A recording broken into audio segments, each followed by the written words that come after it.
Donc, Yann, ici présent, a travaillé chez DocuTeam, je crois, jusqu'en 2018. Aujourd'hui, il est là à titre de membre de l'EGAD, donc, qui participe justement aux réflexions autour de RIC et puis son implémentation en archives. Il est aux ACV, aux archives cantonales vaudoises, comme archiviste informaticien. Donc, il n'est pas là comme ACV aujourd'hui, il est vraiment comme membre de l'EGAD.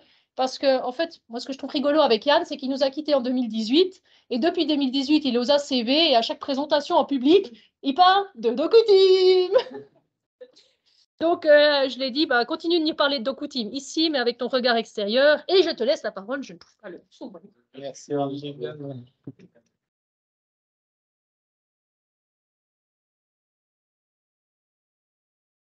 Voilà, donc merci pour la présentation. Très content pour l'invitation et notamment aujourd'hui de pouvoir un peu pour la première fois parler de RIC au présent. Puisque jusqu'à maintenant, c'était souvent bon, bah, vous verrez, on va pouvoir faire des tas de choses chouettes, etc. Et aujourd'hui, eh ben, il y a des outils, et donc c'est plus vous pourrez, mais vous pouvez. Donc ça fait assez plaisir. Voilà, donc, donc pour cette raison, je vais plus vous parler des choses actuelles et concrètes, et pas trop de choses théoriques. Aussi, il y a eu pas mal de présentations sur RIC pendant ces dernières années. Alors, il y a 11 mois, sur ce campus, je sais que nombre d'entre vous étaient là pour l'événement organisé par l'Association vaudoise des archivistes. Donc, il y avait déjà eu ça. Il y a eu, il y a 2 mois, une journée consacrée à RIC à la AS. Il y a eu, qui a été mentionné il y a 1 mois, à Abu Dhabi, plusieurs sessions sur RIC. Et puis, aussi déjà mentionné aujourd'hui, la semaine prochaine, encore un événement d'une journée aux ANF, à laquelle vous pouvez vous inscrire en ligne d'ailleurs. Voilà, donc avec toute cette théorie, je vais plutôt être bref par rapport à ça. Pour les quelques personnes qui seraient passées entre les gouttes et qui n'auraient pas le temps d'aller voir l'événement des ANF la semaine prochaine, juste dire quelques petites choses sur RIC. Alors d'abord, pourquoi RIC? Pour dire ça simplement, c'est la suite des normes existantes, je pense que vous l'avez tous compris, et puis par suite, on peut entendre 2 choses. Donc, c'est la suite dans le sens, c'est des améliorations, ça va plus loin, etc. Mais c'est aussi la suite dans le sens qu'on va pouvoir, avec ça, reprendre l'existant, comme ça a été montré aujourd'hui avec les outils qui ont été présentés. Et puis, le but aussi, c'est de pouvoir capturer autant de contextes que possible et de décrire les archives avec autant de facettes, plus de facettes que ce que l'on pouvait faire avant, avec ces histoires d'agences, etc., de concepts qui ont été mentionnés aujourd'hui. Il y a aussi l'idée d'une conception moderne. Donc, RIC est un modèle entité-relation. Donc, il y a cette facette de RIC qui est un modèle conceptuel. Et puis, il y a cette facette de RIC qu'on a discuté aussi aujourd'hui, qui est l'ontologie OWL, donc selon les normes du web sémantique, et qui permet une implémentation technique immédiate. Donc, il y a ces deux notions. Et puis, dans les outils de DocuTeam qu'on a vus aujourd'hui, on les voit les deux, en fait. Je vais revenir un peu là-dessus. Mais je ne vais pas vous dire plus de blabla théorique que ça. Je vous ai quand même mis sur le support 2 liens pour ceux qui voudraient creuser un petit peu plus parce que vous n'avez pas eu l'occasion.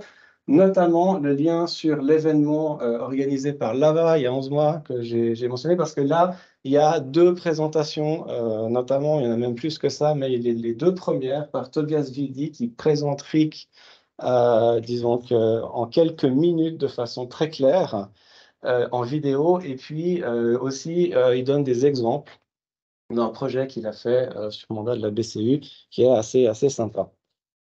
Donc voilà pour la partie théorique.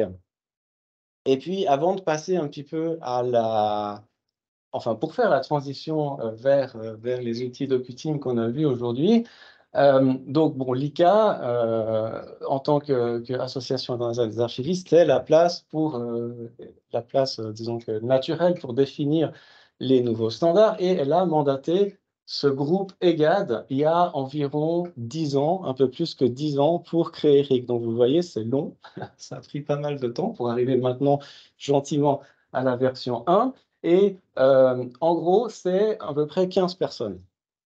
Dans ce groupe, 15 personnes qui travaillent toutes à décrire le modèle conceptuel RIC.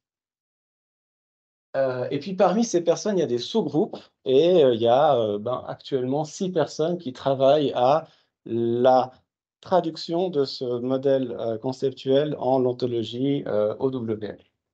Alors la façon dont ça a été fait, alors moi je suis là depuis pas très longtemps, hein, mais c'est d'abord, donc le groupe a sorti une première version 0.1 qui a été mise en consultation publique pour que en fait, tout le monde puisse faire des retours, hein. Le but, c'est pas que c'est juste 15 personnes qui définissent ça, c'est vraiment une question de communauté. Et tous ces retours ont été traités un par un, ça leur a pris beaucoup de temps. Sur cette base-là, en fait, RIC 02 a été fait, et c'est le même processus qui a été appliqué pour arriver à RIC 1.0. Donc là, j'ai pu participer, et c'est énorme, hein. Vous avez des centaines de remarques, il faut les prendre une par une, et on y répond en fait systématiquement pour que les gens puissent déjà voir la réponse, et puis ensuite, en fonction de la pertinence de ce qui a été dit et du nombre de personnes qui disent la même chose, en fait, on fait des changements dans Recording Context. Voilà, et puis alors maintenant, pour faire la transition vers DocuTeam, pendant pas mal d'années, alors je ne sais pas la date exacte, peut-être que quelqu'un le sait ici, mais DocuTeam a participé aussi en fait à l'EGAD, donc c'était Tobias Wildy, et qui y est toujours d'ailleurs en fait.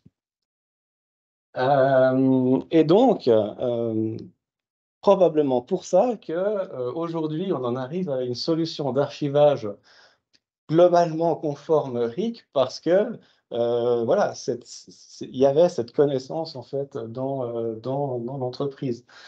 Bon, je ne vais pas m'attarder là-dessus parce que vous l'avez déjà vu ce schéma, vous avez même vu des détails sur certains de ces modules. Je voulais juste revenir sur quelque chose que je trouve assez impressionnant, c'est que ces outils font parler d'eux. Alors, Andreas a déjà dit que mercredi prochain, à Paris, Context va être présenté par Christian, qui est par là, quelque part, pas là, derrière.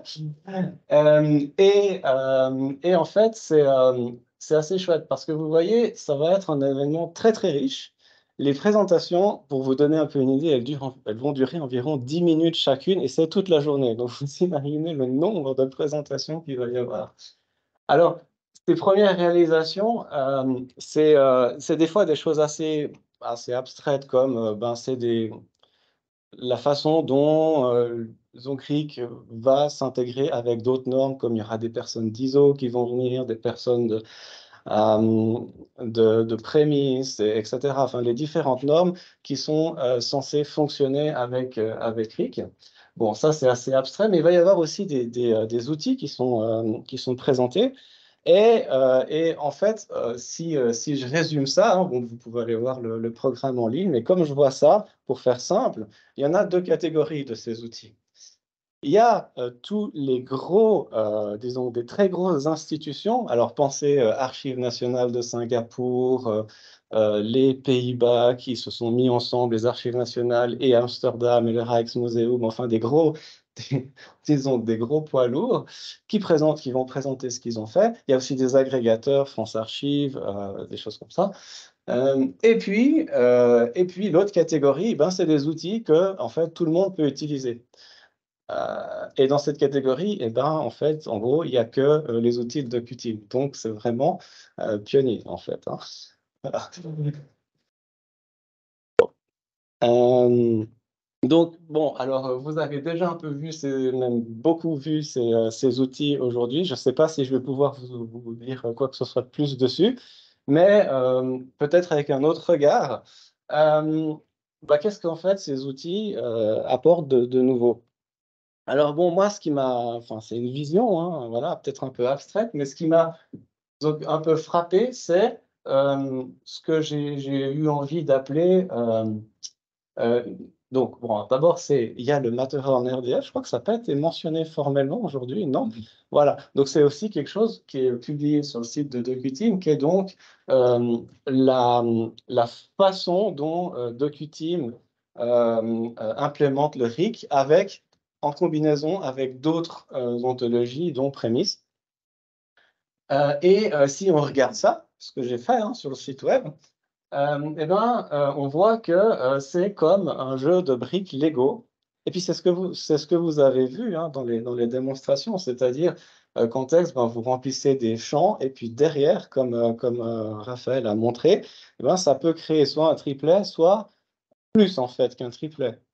Donc, ça peut être 4, 5 triplets, ça peut être plusieurs objets. Donc, c'est ce que j'ai voulu appeler là concept informationnel, mais une autre façon de le dire, c'est les champs de contexte, quoi. Et puis, ceux-ci sont combinables à volonté pour former des ressources. Et puis ça, c'est ces histoires de formulaires flexibles hein, qu'on peut définir avec du JSON. Ce qui fait que on obtient quelque chose qui est flexible, mais qui est toujours standard. Hein. C'est vraiment ce qui a été déjà dit aujourd'hui, parce que comme ces briques sont par nature standards, peu importe ce que vous faites, ça va être selon les standards à la fin. Mais ce que je trouve intéressant, c'est qu'il y a aussi une homogénéité. Peu importe disons, les différents formulaires que vous faites, si vous utilisez une brique titre principal, par exemple, ben, ça va être la même partout. Donc, ça permet de ne pas avoir le chaos. Parce que si on utilise RIC de toutes les manières possibles, ça peut devenir un peu compliqué. Ça reste standard, mais c'est peut-être pas une bonne idée. Donc là, il y a une réflexion sur comment structurer tout ça qui est intéressante. Et puis, extensible, alors ça a été évoqué aussi. En fait, on peut rajouter des briques. Voilà, ce qui a l'air d'être le plan, quoi. Donc, c'est très bien. Et puis, donc, avec ces briques, ben, vous pouvez vous construire vos archives. Et puis, ça peut être des archives de type peut-être château fort ou maison classique ou peut-être un peu plus éco-intégré, voire mobile. C'est fou tout ce qu'on peut faire avec des Lego. Voilà. Euh, voilà, donc maintenant pour revenir sur un peu outil par outil, alors contexte, bon, bah voilà, alors il y a clairement. Alors, au fait, cette base de données graph que vous avez vue, c'est plutôt RIC-CM, hein, c'est le modèle conceptuel, c'est pas du vrai RIC-O, comme Raphaël l'a dit, mais ça peut sortir du RICO plus ou moins en temps réel, donc j'ai mis standard RICO, mais c'est pas ça en fait. Hein. Voilà. Après, un point intéressant, je ne sais pas à quel point ça a été mentionné, je crois que je n'ai pas entendu ça, mais c'est que c'est mutualisable. Alors bon, là, je sors un petit peu de RIC, mais ce qui est intéressant pour moi concernant RIC, c'est qu'il puisse être utilisé. Et si c'est mutualisable, ça permet de descendre les coûts, et puis ça permet de l'utiliser à des coûts raisonnables. Donc ça, c'est vraiment chouette. C'est-à-dire qu'une instance peut être partagée par plusieurs communes, par exemple.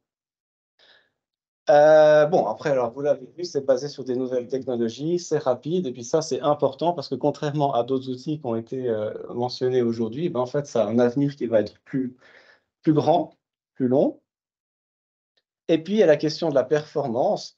Et là, je voudrais en dire un petit peu plus là-dessus. Je trouve intéressant ce choix qui a été fait pour contexte d'utiliser Neo4j, enfin une base de données graph, parce que il y a des alternatives. Et puis, je pense qui sont en fait probablement, à mon sens, pas mal des erreurs. Parce que ce que certains pourraient, disons, faire, ou ce qui est certainement été essayé, c'est de dire, OK, moi, je vais implémenter RIC en utilisant une base de données relationnelle traditionnelle. Mais si on fait ça, vous voyez là, ce Neo4j, il donne cette petite table. Alors bon, on peut prendre ça comme on veut, mais dans les grandes lignes, c'est ça. C'est quand on fait des interrogations sur un graphe et puis que la distance entre les nœuds, c'est 2, quelque chose comme MySQL, une base de données graph, il va mettre genre 0,016 secondes pour répondre. Et puis, Neo4j va à peine un peu plus vite. OK, bon. Par contre, dès que on commence à poser des questions sur des nœuds qui sont plus éloignés, on voit que dès qu'il y a, par exemple, 3 nœuds, MySQL va mettre 30 secondes, alors que Neo4j met 0,16 secondes. Puis on voit assez vite comme ça que quand on veut poser des questions sur un graphe un peu grand, comme c'est le cas dans notre métier, eh ben, en fait, c'est pas réaliste de faire ça bien avec une base de données relationnelle. Et puis l'autre chose qui n'a pas été faite là, c'est on pourrait dire, OK, on met tout dans un triple store. Triple stores sont faits pour ça, mais là aussi, les triple stores, il y a des problèmes de performance. Et donc là, il y a eu un grand effort, je pense, voilà, pour en arriver à utiliser ça et de le mettre en place. Par contre, ça vaut la peine parce que vous avez vu maintenant, contexte, quand vous cliquez, bah, ça répond, quoi. Voilà. Bon, donc ça, c'était pour le performant. Compatible, bon, bah, ça, on a pas mal discuté déjà aujourd'hui, hein, voilà, alors, on a pu voir par la pratique qu'on peut reprendre des données là-dedans, disons que des normes précédentes, hein, IVAD, etc., puis qu'on peut exporter en EAD, en JSON, en CSV, etc. Et puis flexible, ben, c'est encore pour vous redire cette histoire de formulaire, hein, qu'on peut vraiment se paramétrer comme on veut. Moi, je trouve ça important. Ça me fait penser voilà, si on prend Atom, alors Atom, ça a plein de qualités, mais quand vous utilisez Atom en mode ISAG, vous avez plein de champs. Et puis, il y a des fois des services ou voilà, qui n'ont pas besoin de tous ces champs, ils en veulent juste 6.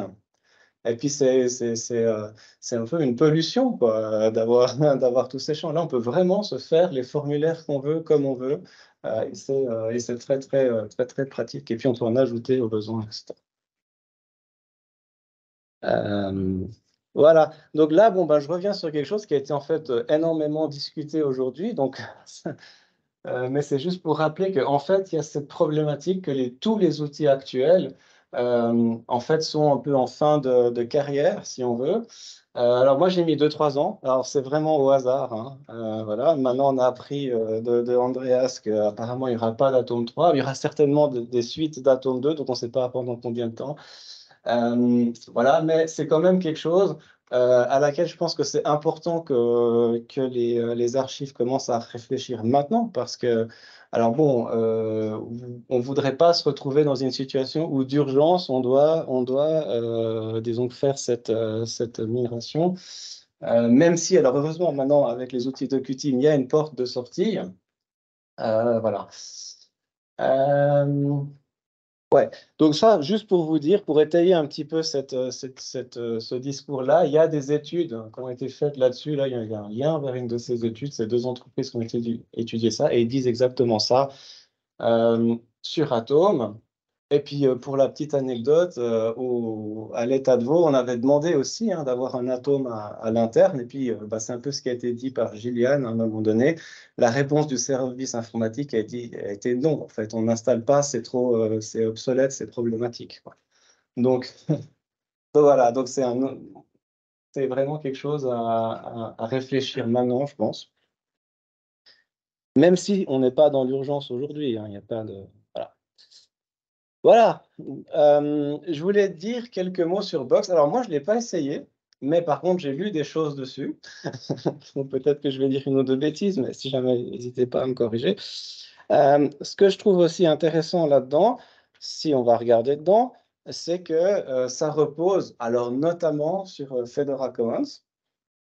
Et puis ça, c'est une très bonne chose parce que c'est extrêmement normalisé là-dedans. Alors bon, moi je viens là, je suis un peu censé vous parler de RIC, pardon, mais en fait RIC tout seul, comme norme, ça suffit pas du tout. Et là, on voit que là-dedans, il y a des choses parce que bah, c'est notamment utilisé par Fedora, mais il y a cette norme OCFL.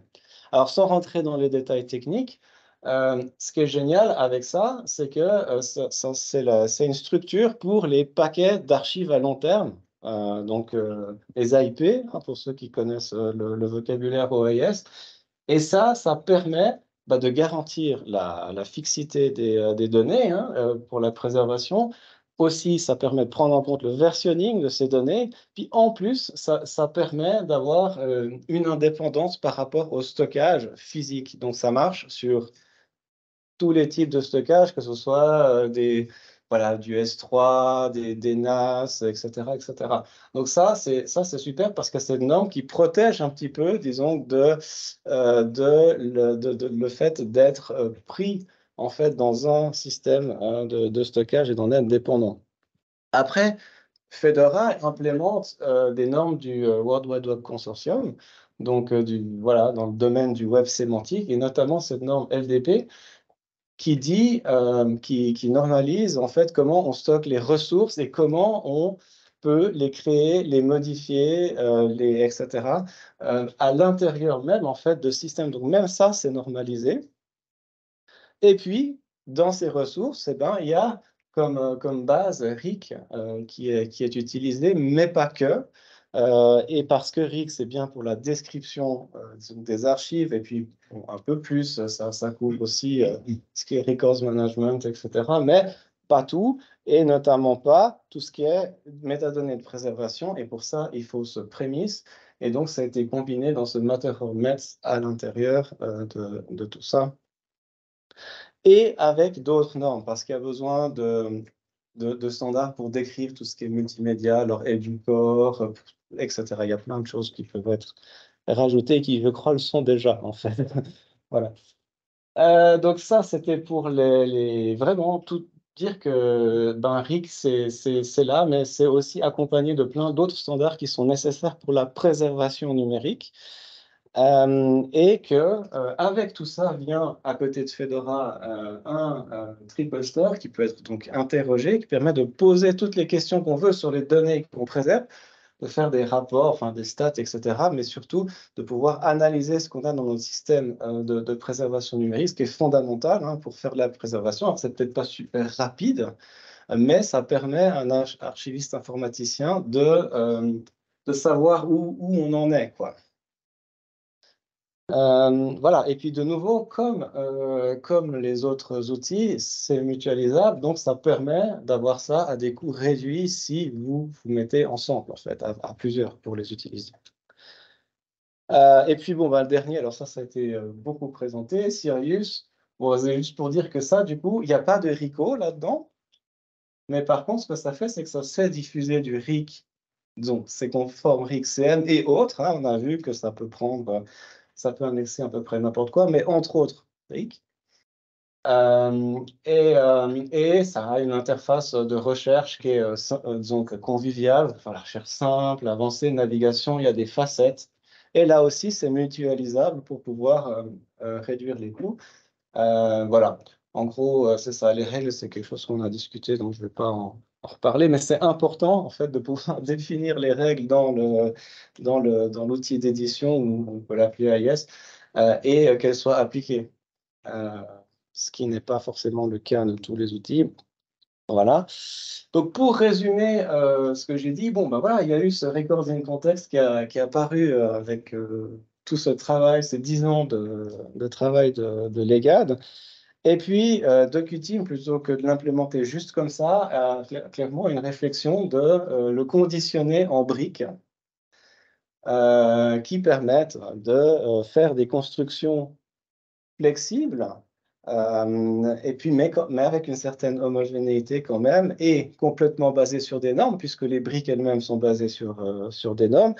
Et puis que ceci, maintenant, c'est dans un écosystème d'outils qui couvre l'ensemble du cycle de vie des archives, donc ingest, description, préservation, diffusion. Et puis que tout ça, ça permet gentiment d'amener des nouvelles fonctionnalités. Alors, on a vu les instanciations aujourd'hui, par exemple, qu'il n'y avait pas avant. Donc une des nouveautés de RIC dans notre domaine, hein.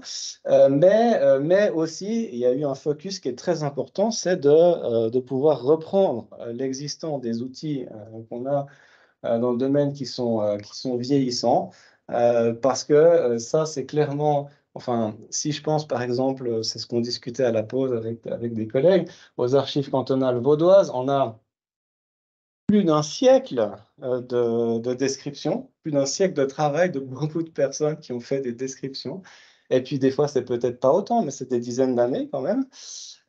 Et souvent, et c'est vraiment un de nos biens les plus précieux, et c'est super important de pouvoir les récupérer aussi bien que possible dans la nouvelle génération d'outils.